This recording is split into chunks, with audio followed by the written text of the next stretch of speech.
On doit passer par la Maison Cardinal parce qu'on doit voir qu'un autre univers des grands crus est possible.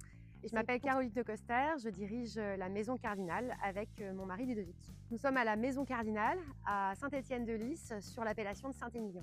La Maison Cardinal, c'est au total une offre de 6 expériences. On va d'abord avoir la Cardinal, comme le nom l'indique, c'est vraiment la fondamentale quand on veut juste avoir une visite d'1 heure, mais où on va vraiment au cœur de la philosophie de la maison.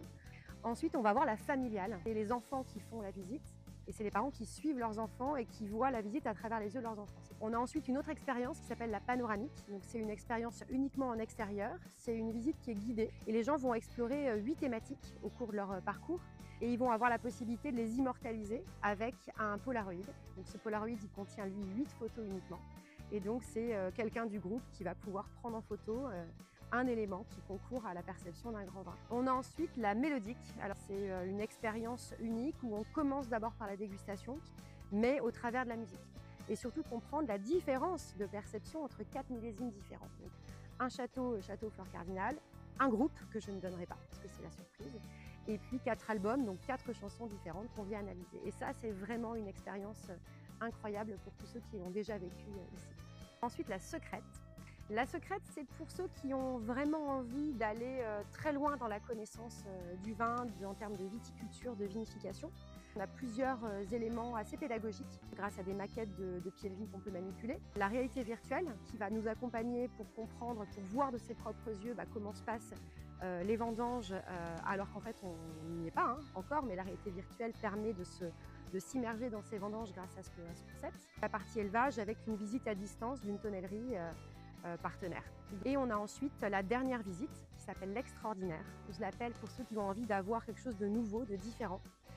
Ça va se passer autour des arts de la table, où cette table est intégralement dressée avec beaucoup d'éléments à table qui vont permettre, là aussi c'est toujours le but, par le côté sensoriel, d'analyser ce qui se passe en bouche sur 2 vins rouges, un vin blanc.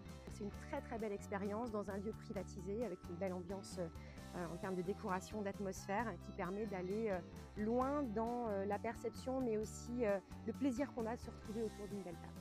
J'ai une anecdote très particulière en tête qui m'est arrivée il n'y a pas très longtemps. Une jeune femme qui vient avec ses grands-parents pour une expérience de la mélodique, donc qui mêle quand même le vin et le rock.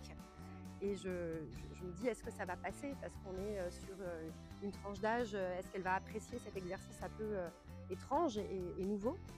Et les dernières minutes de la masterclass, quand les dernières secondes de la chanson se terminent, je vois le grand-père vraiment bouleversé. Je crois qu'il a été pris par l'émotion, il ne s'attendait pas à avoir de l'émotion lors d'une dégustation ou d'une visite de domaine. Et il me dit, là tout de suite, ça fait remonter tellement de beaux souvenirs avec ma femme que j'ai plus envie de déguster le vin, j'ai envie de danser avec elle.